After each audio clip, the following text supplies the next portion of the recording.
And good morning, everybody. Welcome, Hot Takes, Goodman and Haertl. All good things must come to an end, and they came to a defiant end with the Broncos' 11-game winning streak being snapped by Jacksonville. With that, good morning. How are you? I'm battling a little bit of a cold, but nobody wants to hear about my snot. So, let's just get after it and get going. Okay, let's jump right into it. But first, as you used a word that I, believe it or not, would not use. I've used more harsh words, but nothing having to do with bodily functions. I want to tell you about the Sportsbook Bar and Grill. Again, you can find them in the DTC Highlands Ranch and Parker as well. It's an unbelievable place to watch a game. The food there is fantastic. Every seat is a great seat. It is a sports bar that was founded by sports fans. So if you ever put together a sports bar and you walk into one of those locations, you're going to say, I would kind of do it this way myself. And this is really one of the best times of the sports season, specifically with the way all of our teams are playing. Yes, I know the Broncos lost, but they're going to the playoffs. The Avs knock off a red-hot Wild team last night. And brushed them aside. Just brushed them aside. It was beautiful. It was almost like Big Brother looked at Little Brother and said, okay, you think you're that tough? Yeah. Right. How about we take you and your new up-and-coming player and we punch you in the nose? We go – the Wild were Jake Paul. How's that? Good call. Good call. Broken jaw and wondering, can we compete with the Avalanche? And, of course, the Nuggets are playing great for the most part as well. Yeah. Sportsbook Bar and Grill, great place to watch sports, eat great food, be with friends. Sportsbook Bar and Grill, you can find them in the DTC Highlands Ranch and Parker. Time now for the lead. The lead is presented by Sasquatch Casino, a family-owned casino that treats you like family.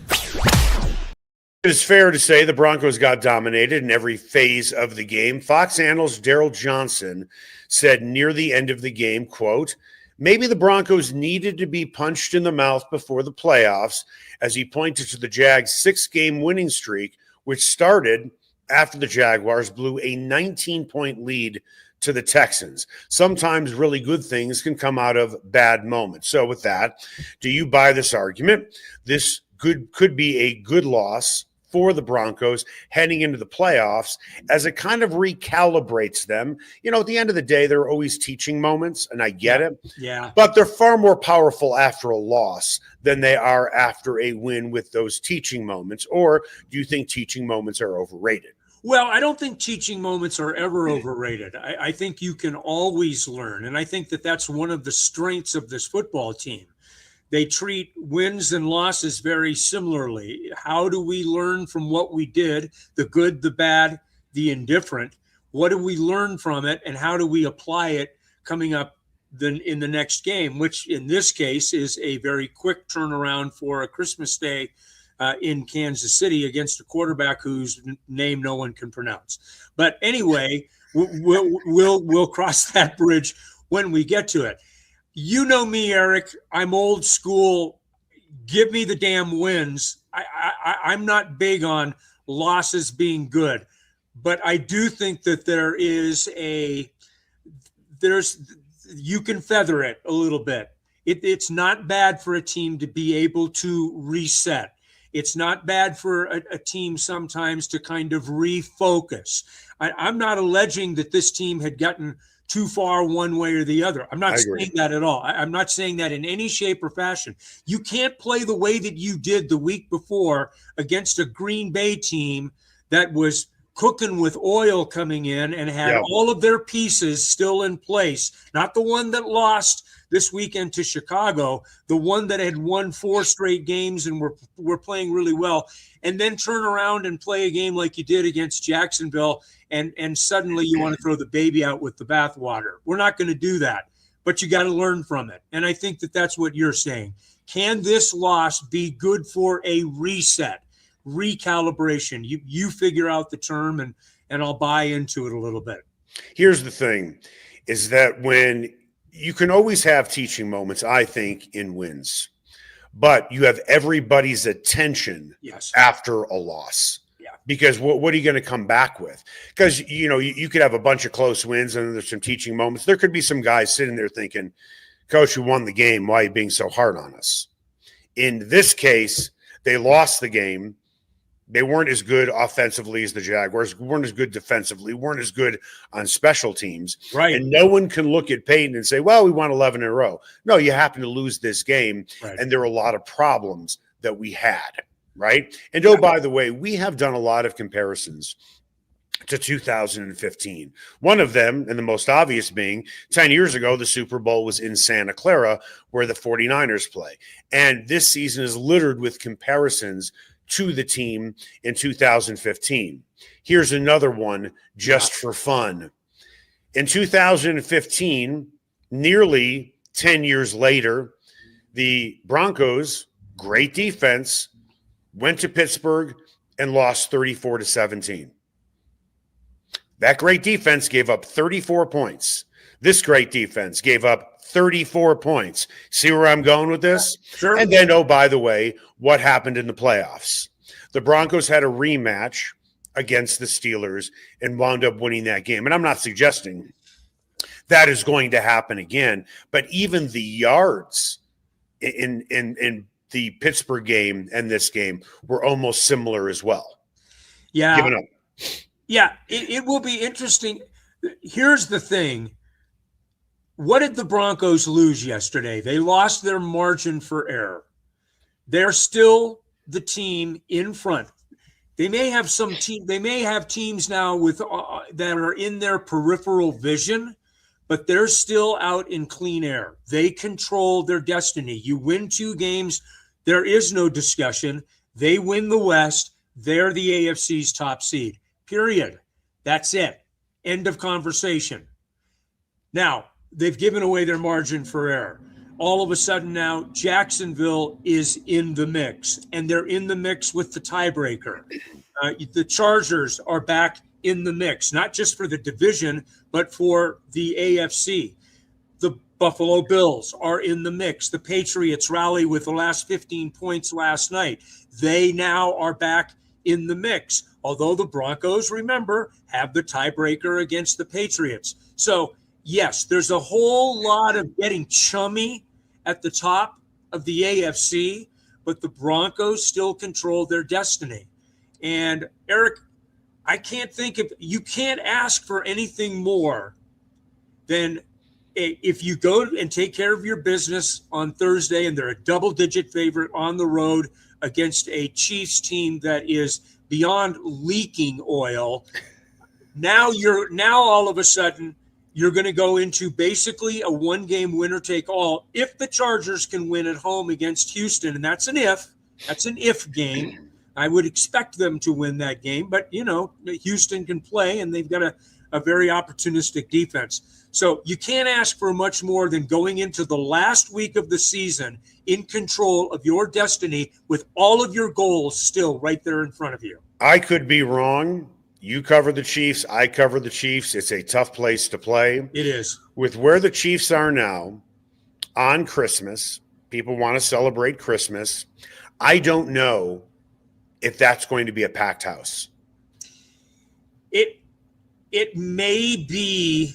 It'll be sold out, but I don't know if it'll be a packed house. Which would be the rarest of rarities to see Arrowhead with empty seats, because that hasn't happened much over the last 10 years. But this is a team that looks like, and they lose Gardner Minshew early on to a knee injury. The week after they have lost Patrick Mahomes, I get it. Yeah, I get it. And they know they're out of the playoffs. But, this might be a nice little stick-it moment to the Broncos. And don't think that doesn't motivate players that otherwise have no motivation whatsoever. But my guess is that the ship has left the harbor in Kansas City. I know you don't spend a lot of time on X, but there is somebody out there who has a handle that is freezing cold takes. You put something out during a game, 20 minutes later, hour later, you look like an absolute fool for putting something out there. With that, I was this close to putting something out on X, and I held myself back. So I'm thinking this is early. But we watched the same game. The Jags opening 2 possessions of that game, I almost put out there, I don't know who's beating the Broncos. The way they shut down Jacksonville they made Trevor Lawrence look human, sacked him twice. When they tried to run the ball, they couldn't do anything. And I'm like, wow, this is going to be a rout. Yeah. And then suddenly, obviously, everything turned. With that, I think a lot of Broncos fans out there listen to social media. They're panicking right now. Media is now telling everyone, don't overreact to one loss, as the Broncos still have the number 1 seed.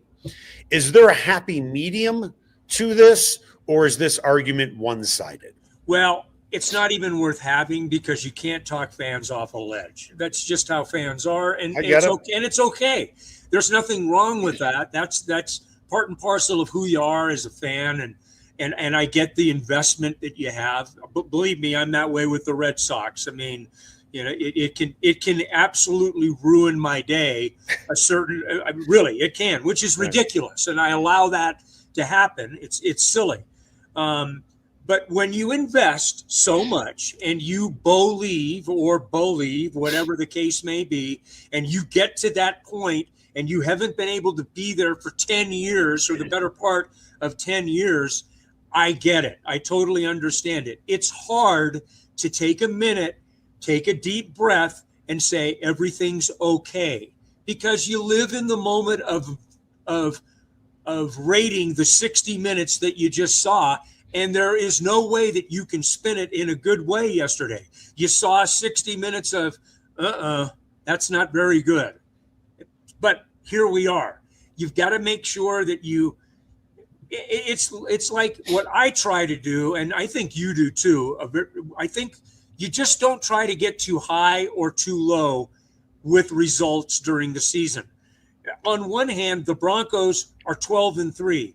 On the other hand, they're 0-1 in the last 24 hours.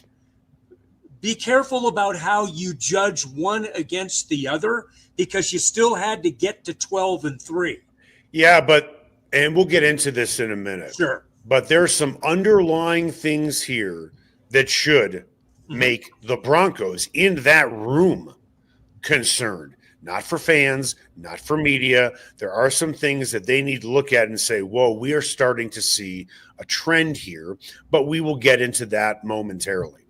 Sean Payton has been known more than a few times since taking over as the head coach of not just putting his foot in his mouth, but taking his entire leg and jamming it down his esophagus until it gets to his pelvis. Let's think of some examples in which, I don't know, his first year he started saying, Nathaniel Hackett, and I am paraphrasing here, is the worst coach in the history of football. What did the Jets do? They rallied around that. We saw Sean Payton when he first got hired and was talking to Jared Bell at the USA Today. And Payton, whether he had 2 lattes or I don't know what he was doing, ripped a lot of people in the organization. That did not go over well. The funny thing is what he said earlier this week seemed like a compliment to me, but give Liam Coen credit for turning it into a slam on the Jacksonville organization, to which Payton said about the Jaguars, it's a smaller market team, but you can see a really good team. I don't think Payton meant anything negatively about them. However, Liam Coen felt it was a huge slap in the face, and he said right after the win, well, a small market team like us can come into Mile High and get it done. Now, he wasn't the only one that felt that way, because I saw a video of Jacksonville players leaving the field and a couple of guys, and one guy, number 44 specifically, saying in so many words, how do you like the small market team now? Do you think any of that played into fuel for Jacksonville's fire on how this game unfolded? Because sometimes bulletin board material, like it or not, is there. Yeah. I'm not blaming Sean Payton for the loss and what he said. Right, he was outcoached. VJ was outcoached. All of those things. Yeah. And Sean didn't mean any harm by it. But smart coaches, smart players can find a way to turn a pebble into a boulder that they want to put on their shoulder and carry with them for a while. You know, every Mike Tyson's best line ever is everyone has a plan until they get punched. How do you react the first time that you get, a fist to the face? You just talked about it. The Broncos were dominating early in that game. Right. And they answered, by the way, when they got hit. They were down 7-0. Now it's tied at 7. Boom. 17-7 or 17-17 at one point. Right. I mean, they stayed in it. They responded to it. But yeah, those types of things, those little psychological things, for anyone who has ever been competitive in your life, and it doesn't have to be at the National Football League level. It could be at any level. Right. When you perceive some shred of disrespect, even if it's just a small little thread dangling off the edge of a garment, if you can make that into something or other, more power to you. I'm with you. I mean, we've heard Sean say some fairly inciting things. This to me was innocuous at best. I mean, it was kind of like, really? Hey, but whatever it takes, right? I mean, I'm not sitting there following Liam Coen and the Jacksonville Jaguars. I don't know what flips their switch, but whatever flipped their switch about, 10 minutes, 5 minutes into the third period yesterday, I want more of, because they basically kicked their ass. The Broncos, that is, and they did it, and they kind of flipped the switch and just got after them. So more power to them. Yes, I think to sustain a full 60-minute operation, it's probably a little too much to give credit to, but it's all part of the deal. It's all part of the preparation. So I get it. Yeah, okay. Everything the Broncos defense was great at heading into the game, they just got smoked. Yeah. Points given up, 34. Third down, I mean, Broncos' best third down defense in the league. Brutal. Midway through the fourth quarter, the Jaguars at one point were 8 of 13. Broncos' best red zone defense in the league. They gave up 4 touchdowns. So with that, what changed from the opening 2 Jaguars offensive series to the rest of the game? How did that flip so quickly? That's next. Everyone has their favorite sports bar. Mine, the Sportsbook Bar and Grill in Highlands Ranch, DTC, and now in Parker. All their locations are everything a sports bar should be. An upscale menu with 12 different burgers, outstanding wings, and my favorite, the Philly cheesesteak egg rolls. They've got every game on the NFL Sunday Ticket, MLB Extra Innings, NHL Center Ice, NBA League Pass, plus soccer, rugby, and UFC. Sportsbook, great hangout bar, great for private parties. The Sportsbook Bar and Grill in Highlands Ranch, DTC, and now in Parker. They are the sports bar. Ferguson's Heating and Cooling is the best in Denver, and their customers agree. Ferguson's has 165 5-star Google reviews, and here's one from Betsy. Highly professional, prompt, and honest. I switched to Ferguson's when I became aware my former company was trying to sell me a whole new system I didn't need. Ferguson's is an honest, working, family-owned business that'll give you a fair price, the highest quality parts and equipment, and they always show up on time. You can trust the Ferguson family like you trust your own family. Go to fergusonsheatingandcooling.com. Sasquatch and Wildcard Casinos in Blackhawk have another incredible promotion. They'll be giving away a Ford Maverick Tremor truck or over $25,000 in cash the weekend of January 9th. Daily cash drawings are every 45 minutes between 10 a.m. and midnight. Players can earn daily entries with every locked-up jackpot or by redeeming players' points on their players' cards. Sasquatch and Wildcard Casinos, loose slots, great promotions, delicious food, and a family-owned casino that treats you like family. Ever wondered where city and county fleet vehicles go when they retire? Now's your chance to find out and score big. Imagine driving away with a great deal on a reliable vehicle. For over 45 years, Roller Auction has been the trusted source for government fleet vehicles and equipment. trucks, SUVs, sedans, and more, all selling to the highest bidder. Don't miss out. Visit roller.bid/hot takes to get auction updates today. Your next vehicle could be just a click away. Everyone has their favorite barbecue spot. Mine, Smokin' Dave's Barbecue and Brew. My favorites, slowly smoked ribs, smoked corned beef Reuben, smoked meatloaf with a portobello balsamic cream sauce. And don't forget about Smokin' Dave's 16-hour smoked brisket and pork with one of their 4 homemade barbecue sauces. Great sides, you bet. Barbecue beans made with pork and brisket and their southern corn bake. Man, you gotta try it. Plus, they have amazing non-barbecue entrees on the menu. Go where I go, Smokin' Dave's Barbecue and Brew in North Denver. Sasquatch and Wildcard Casinos in Blackhawk have another incredible promotion. They'll be giving away a Ford Maverick Tremor truck or over $25,000 in cash the weekend of January 9th. Daily cash drawings are every 45 minutes between 10 a.m. and midnight. Players can earn daily entries with every locked-up jackpot or by redeeming players' points on their players' cards. Sasquatch and Wildcard Casinos, loose slots, great promotions, delicious food, and a family-owned casino that treats you like family. And welcome back. Hot Takes, Goodman and Haertl. Time now for What's Trending. What's Trending is presented by Ferguson's Heating and Cooling. Your family should trust the Ferguson family for all your heating and cooling needs, and you'll see why they have over 165 5-star Google reviews. Make an appointment today at fergusonsheatingandcooling.com. So we talked about at the top of the podcast, the Jags opening 2 offensive series. It looked like the moment was just too big for them, and the Broncos were ready for it. How did that flip? How did that flip so quickly from your perspective?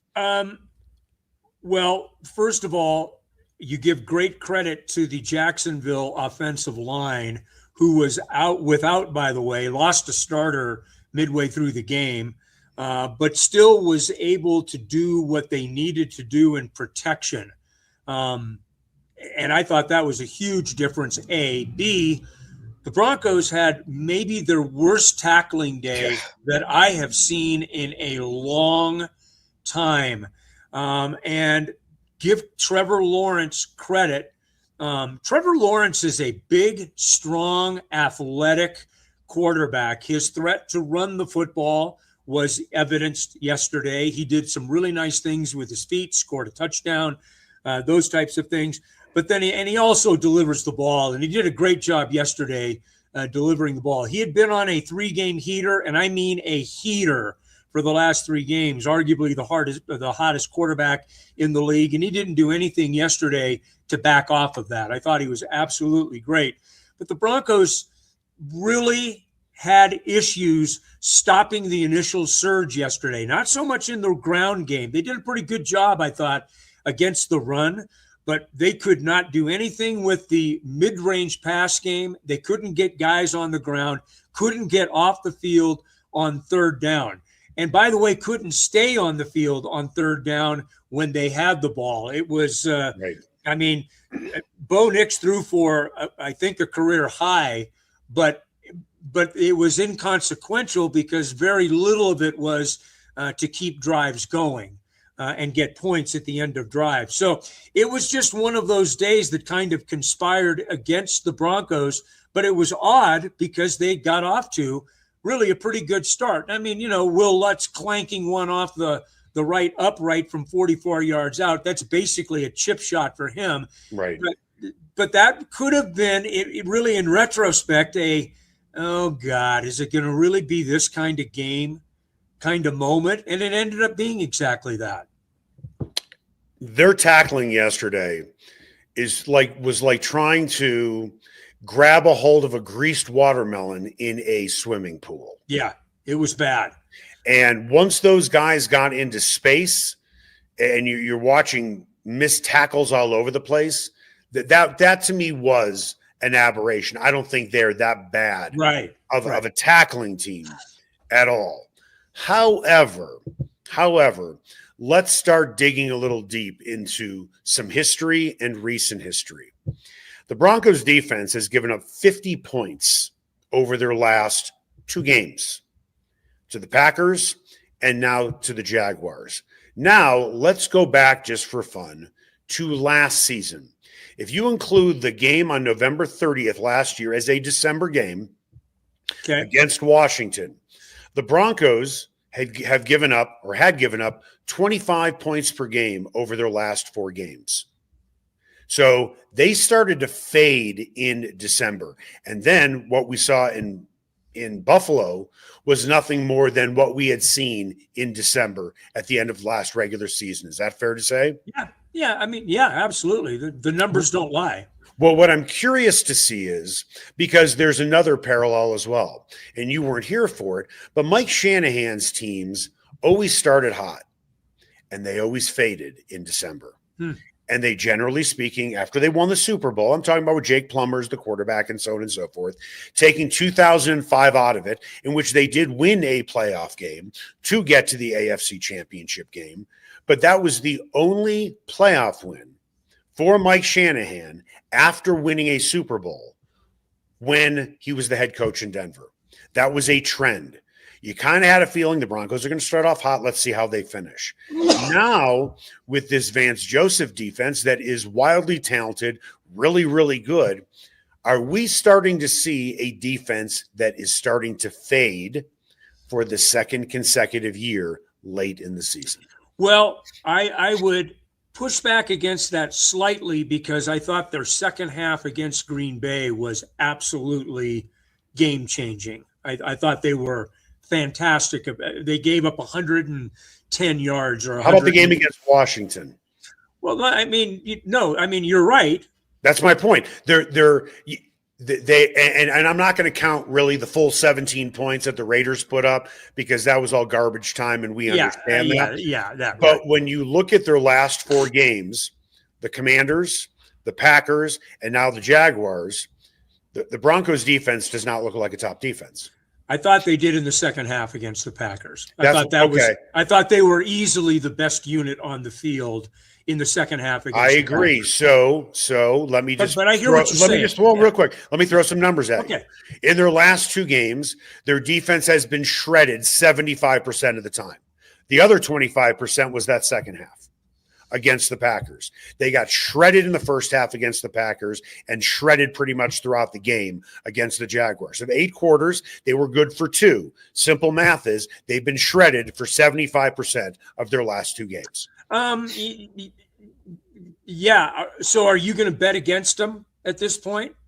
I'm not betting against them, and I'm not betting on them. All I'm saying is, when you go back to last year, when that defense faded big time against the Bengals, right, and other teams, okay, and that defense started to get chewed up, are we now starting to potentially see a pattern? We will not see that on Christmas. I don't see how the Chiefs put up 10, more or less anything higher than that. That to me is not going to be, well, did the Broncos bounce back? Look who they're playing, and look at the quarterback they're playing against, and a team that is listen, they just got their doors blown off by the Titans. And that game was that might be one of the most embarrassing losses for the Chiefs in the last 10 years outside. Yeah. I mean, that's a wow. Yeah, that was a wow. You're absolutely right. So now I'm going to discount whatever happens in that Chiefs game on Christmas, because in the season finale, Chargers can score, and they're still missing their top 2 offensive tackles, but they have Omari and Hampton back. To me, I'm pointing literally 2 weeks from now to see how this defense bounced back. Well, because you know what? The number 1 overall seed could be hanging in the balance for either one of those teams. Yeah, and I think that's where the ultimate judgment will be made on this, on where this defense is or isn't at this particular point. I mean, you want to have a good you want to have good health first and foremost. And right now, you've lost Brandon Jones. Dre Greenlaw left the game yesterday with a hammy. I mean, that wasn't really talked about a ton yesterday, but Dre Greenlaw started the game, didn't finish the game. So can I cut you off, Bruce? Sure. Okay. The Packers lost Jordan Love and Micah Parsons for the season.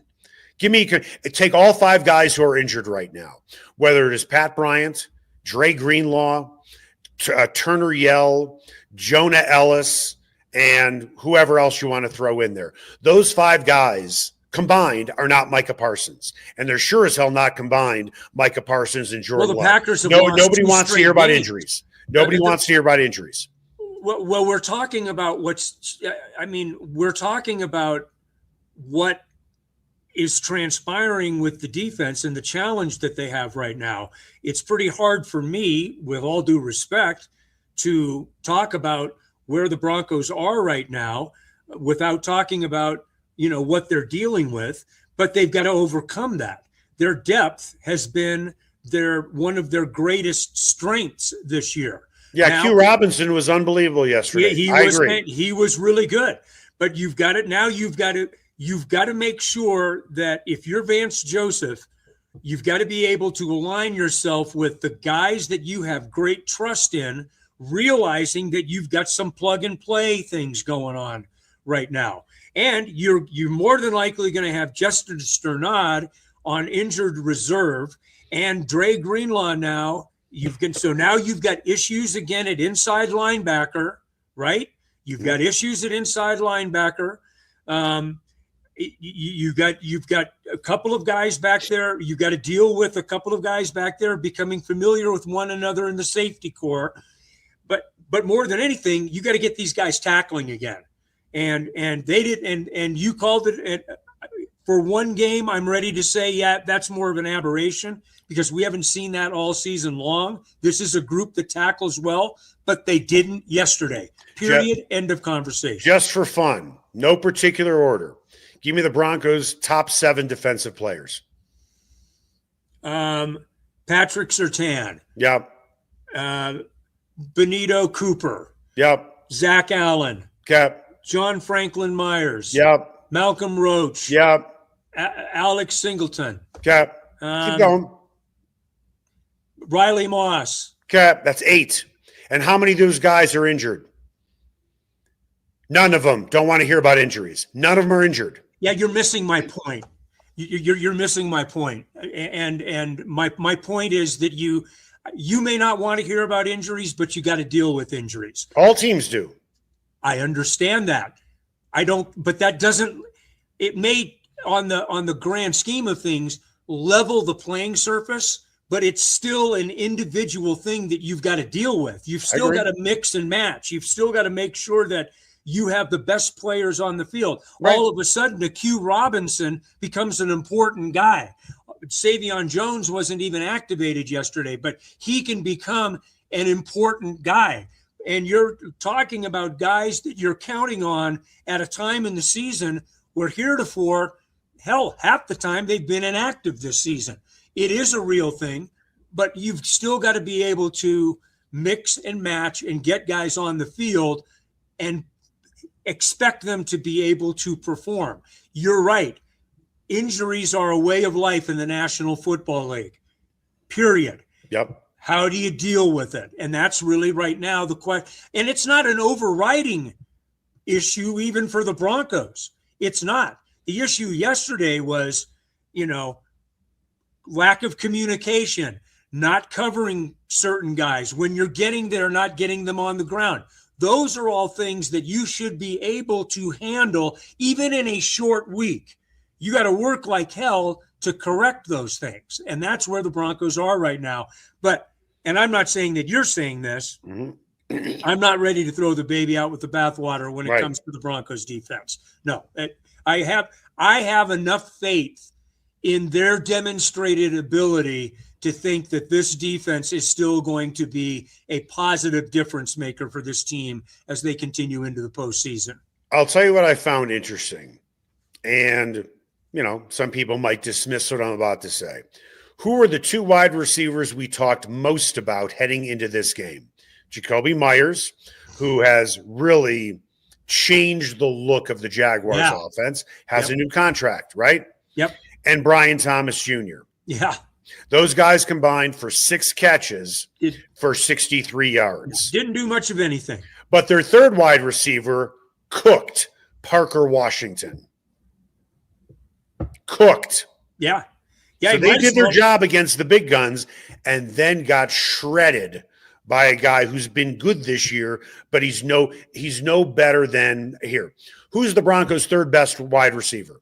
You have Sutton, obviously, and then it's kind of a coin flip whether you want to say it's Franklin this week, or it's Pat Bryant this week, or it's Mims this week. Yeah. You see what I'm saying? Yeah.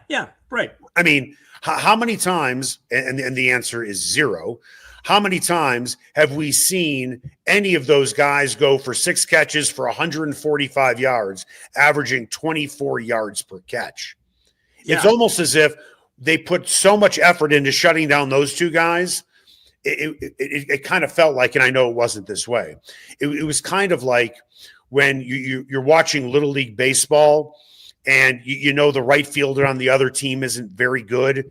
Bring it in. And the right fielder is basically standing next to the first baseman, and every single hitter is just plowing it and hitting the other way, way over where the right fielder would have stood. That's what that felt like. You've got to be able to execute your scheme. You've got to be able to communicate your scheme. And then you've got to be able to finish when you get to the right place at the right time. I'm not dismissing it because it was a very real difference in the game. The Jaguars were so dominant on third down that it was almost like, well, they're going to pick up 13 or they're going to pick up 23 or whatever it is that they need here every time that it was third down. The Broncos could not get off the field. How about like third and 10? And you're thinking, okay, Broncos got him here. And suddenly it's like a 25-yard game. Exactly, right? I mean, it was just absolutely absurd. But even when the scheme is good and you get yourself to the right place at the right time, if you can't make a play to get a guy on the ground, then you've got problems. I mean, the 66-yard monstrosity down the sideline was because you couldn't get the damn guy on the ground at the point of where he caught the football. You were there covering it. Right. Hey, that's part of the game, man. And good on Jacksonville. They did everything well yesterday. The Broncos did not respond. Period. Offensively, how do you think the Broncos played? R.J. Harvey had a game, specifically catching the ball. It's almost as if the Jaguars completely discounted that R.J. Harvey can catch a pass. Yeah. I thought R.J. Harvey is turning into a player before our very eyes. The touchdown run that he made yesterday was breathtaking. Yeah. Just absolutely breathtaking. A great individual effort after a great blocking effort got him to the second level, and then he made it with his feet. God, he was good. I thought that they were, at the end of the day, they weren't good because they weren't good enough. But when you stop to look at the production, they had good production, and they were in a position to score points. They didn't finish one drive down in the red zone late. They ended up taking 3 off of that. They missed the opportunity on the second drive of the game to get the 3 points on the missed field goal. So this is a really good example of what you and I talk about a lot, and you hammer this point home a lot. Statistics can be misleading. They had a huge statistical game yesterday, but they didn't score enough points to be in this game. Well, you know why? Because they were great between the 20s. Yeah, that's it. But you got to be good. They put up 445 yards. Yeah. And finished with 20 points. And that's all you really need to know. Yeah. Right? That's it. The good red zone team yesterday was the Jacksonville Jaguars. It wasn't the team that went into the game as the top red zone team in the National Football League. Now, you got to be careful about just saying, hey, it happens. It does happen. It is the NFL. These things do happen. How many times has it happened to the Broncos this year? None until yesterday. And then it becomes bigger than it sometimes looks because it happened to them in a big game, in a meaningful game. You can't make too much of it, but you can't make too little of it. And Sean talked about it, and this is one thing that like I said, and I will finish the show talking about what I started at the beginning of the show with. This is one thing that the Broncos, I think, have done extremely well during the season, and this is self-scout. And this is when you've got to do it. You need to you've got to be perfectly honest with yourself about what transpired yesterday, and you've got to make the adjustments so that it doesn't happen again. Let's see if they can do it. That's going to do it for us. Hot Takes, Goodman and Haertl. Make it the best possible day you can.